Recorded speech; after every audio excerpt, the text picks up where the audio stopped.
Hello, పిల్లలైతే స్కూల్కి వెళ్ళారు. మార్నింగ్ వాళ్ళకి బ్రేక్ఫాస్ట్ అయితే చపాతీ చేసి పంపించాను. ఇంకా వాళ్ళు వెళ్ళిన తర్వాత ఇప్పుడైతే వంట అయితే స్టార్ట్ చేశాను. ఆల్రెడీ అన్నం వండాను. ఇంకా ఈరోజు కొత్తిమీర చాలా ఉందన్నమాట. మార్కెట్కి వెళ్ళినప్పుడు కొత్తిమీర పుదీనా తీసుకొస్తే ఇంకా ఏం కూర ఉండాలో తెలియట్లేదు. పుదీనా కొత్తిమీర ఉంది కాబట్టి కొత్తిమీర పచ్చడి అయితే చేసుకున్నాను. అలాగే పల్లీలు వేసి చేస్తే చాలా బాగుంటుంది కదా, అందుకోసమే కొత్తిమీర పచ్చడి. ఇందులో ఎండుమిరపకాయలు వేసి చేస్తే ఒక రకమైన టేస్ట్ ఉంటుంది, అలాగే పచ్చిమిర్చి వేసి చేస్తే ఇంకొక రకమైన టేస్ట్ ఉంటుంది. ఈరోజు నేను ఎక్కువ పచ్చిమిర్చి వేసి చేస్తున్నా. టేస్ట్ చాలా బాగుంటుంది. నాకు కారంగా ఉంటేనే ఇష్టం అనమాట. ఎండుమిరపకాయలతో వేస్తే ఇంకొక మంచి, అది కూడా బాగానే ఉంటుంది, కాకపోతే ఇది చాలా చాలా బాగుంటుంది. ఈరోజు ఎక్కువ పచ్చిమిర్చి, ఎక్కువ కొత్తిమీర, పుదీనా, పల్లీలు ఇవన్నీ వేసి చాలా సింపుల్గా చట్నీ అయితే చేసేస్తున్నాను. దీనికి కాంబినేషన్గా అయితే వేస్తాను అనమాట. ఇంకా ఏదో ఉండాలి కదా, పాపడమైనా ఆమ్లెట్ అయినా ఉండాలి కాబట్టి, ఆమ్లెట్ అయితే పిల్లలకి ఇష్టం కాబట్టి ఆమ్లెట్ అయితే వేసి ఈ పచ్చడితో ఈరోజు లంచ్ స్పెషల్ అనమాట. ఇంకా ఇది తిన్న తర్వాత లాస్ట్లో కొంచెం కర్డ్ రైస్ తింటే సరిపోతుంది. ఈరోజు ఇది స్పెషల్ కొత్తిమీర పచ్చడి. చూస్తూ ఉండండి. ఓకే, ముందు పల్లీలు అయితే ఏం వేసుకుంటున్నా.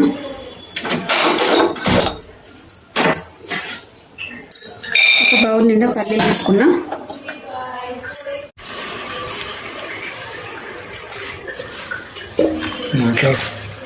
ఇక్కడ కొత్తిమీర పుదీనా అయితే శుభ్రంగా కడుగుతున్నాను.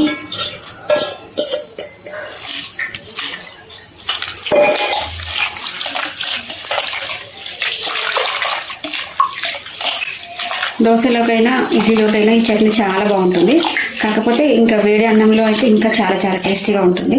ఈరోజు లంచ్ అయితే ఈ చట్నీ చేయాలనిపించింది, చేసేస్తున్నాను అన్నమాట. చాలా ఈజీగా రెడీ అవుతుంది.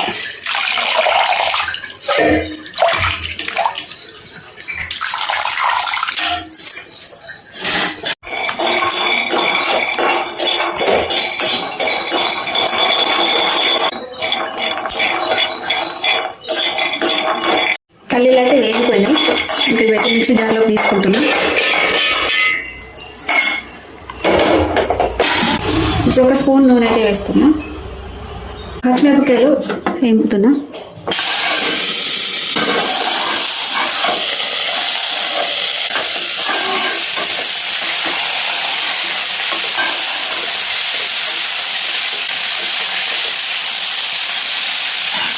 ఒక 2 టమాటాలు కూడా వేస్తాను.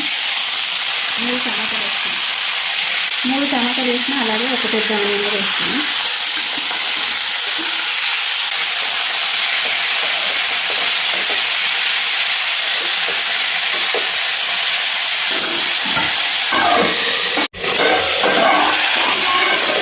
కొంచెం చింతపండు అయితే యాడ్ చేస్తాను.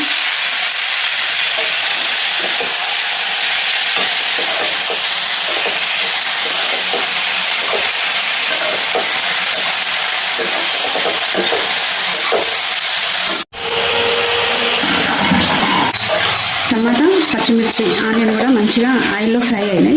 ఇంకా ఇవి పల్లీలలో యాడ్ చేస్తున్నా. చల్లారినాక మిక్సీ పట్టుకోవాలి. ఇదే కడాయిలో ఇంకొంచెం నూనె వేసి కొత్తిమీర పుదీనాను ఫ్రై చేసుకోవాలి. మా ఇంట్లో కొత్తిమీర పచ్చడి, గోంగూర పచ్చడి, పుదీనా పచ్చడి అంటే చాలా ఇష్టం అన్నమాట. కర్రీస్ ఉన్నప్పటికీ పచ్చళ్ళు అంటే చాలా ఇష్టంగా తింటారు మా పిల్లలైనా మా వారైనా.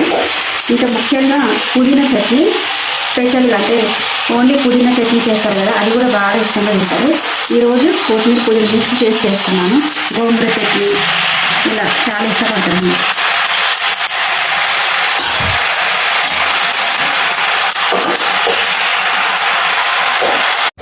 కొత్తిమీర పుదీనా ఆయిల్లో మంచిగా ఫ్రై అవ్వాలి. అంటే కొత్తిమీర పుదీనాలో కొంచెం వాటర్ ఉంటుంది కదా, అదంతా డ్రై అయిపోవాలి. అలా అయితేనే చట్నీ చాలా బాగుంటుంది.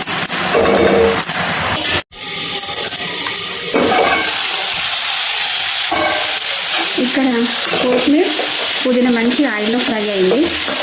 ఇంకా ఇది చల్లరినాక మిక్సీ పట్టేసుకోవడమే. అయితే చాలా బాగా వస్తుంది, ఎందుకంటే పుదీనా స్మెల్ చాలా చాలా బాగుంటుంది. కొత్తిమీర పుదీనా ఆయిల్లో ఫ్రై అయింది కదా, సూపర్ మస్తు మంచి స్మెల్ వస్తుంది. ఓకే, ఇదంతా చల్లగా అయిన తర్వాత మంచిగా మిక్సీ పట్టుకోవాలి. మరీ మెత్తగా కూడా మిక్సీ పట్టొద్దు, అలాగని పచ్చగా కూడా మిక్సీ పట్టకూడదు. కొంచెం బరకగా మిక్సీ పట్టుకొని తాలింపు చేస్తే వేడి వేడి రైస్లో ఎక్సలెంట్ అనమాట. ఇంకా ఇది చల్లగా కావాలి కదా, చాలా వేడిగా ఉంది కాబట్టి చల్లగా అయ్యే వరకు పోపు దినుసులు ఎండుమిర్చి అవన్నీ రెడీ చేద్దాం. తాలింపు అయితే వేస్తున్నా. 2 టేబుల్ స్పూన్ల ఆయిల్ అయితే వేసిన. 1 స్పూన్ తాలింపు గింజలు అయితే వేస్తున్నా. కొంచెం ఎల్లిపాయలు, కొన్ని ఎండుమిర్చి,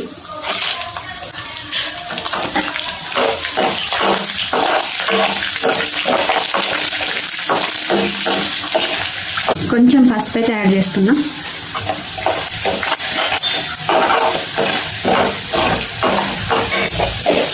ఇప్పుడు కొత్తిమీర, పచ్చిమిర్చి అన్నీ అయితే చల్లగా అయినాయి. ఇంకా ఇదైతే మిక్సీ పట్టుకోవాలి కాబట్టి ఇందులో కొంచెం జీలకర్ర, తగినంత సాల్ట్ అయితే వేస్తున్నా. కొత్తిమీర, పచ్చిమిరపకాయలు, టమాటాలు అన్నీ అయితే మిక్సీ పట్టినాము. ఇంకా మరీ మెత్తగా అయితే చేయలేదన్నమాట, ఇలాగ చేసా. ఇప్పుడు తాలింపులు అయితే వేస్తున్నా.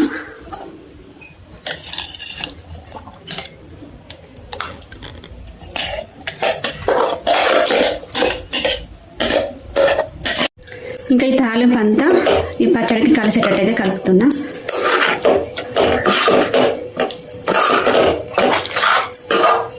పచ్చడి అయితే రెడీ అయిపోయింది.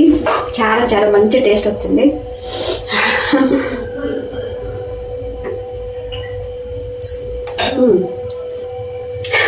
సూపర్.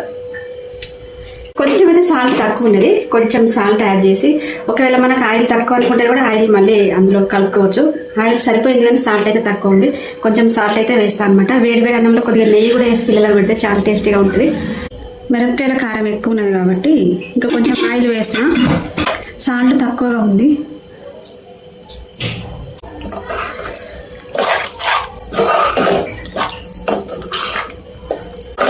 మిరపకాయలు చాలా కారం ఉన్నాయి అన్నమాట, అందుకే కొద్దిగా ఆయిల్ అయితే కలిపాను అనమాట. ఆయిల్ కరెక్ట్గా 2 టేబుల్ స్పూన్ సరిపోయింది. మిరపకాయల ఘాటు ఎక్కువగా ఉంది, అందుకే కొంచెం మళ్ళీ ఆయిల్ వేసి, సాల్ట్ కూడా తక్కువ ఉంది కాబట్టి కొంచెం సాల్ట్ వేసి కలిపాను. ఇప్పుడైతే కరెక్ట్గా సాల్ట్, ఆయిల్ అన్నీ సరిపోయాయి. ఇంకా పచ్చడి రెడీ అయింది, రైస్ కూడా అయిపోయింది. ఉట్టి పచ్చడి ఏం తినలేము కదా, అందుకోసం ఆమ్లెట్లు అయితే వేస్తున్నా. ఇంకా 4 కోడిగుడ్లు అయితే తీసుకున్నా. ఇంకా ఇది ఒక బౌల్లో వేసి ఆమ్లెట్ వేస్తాను.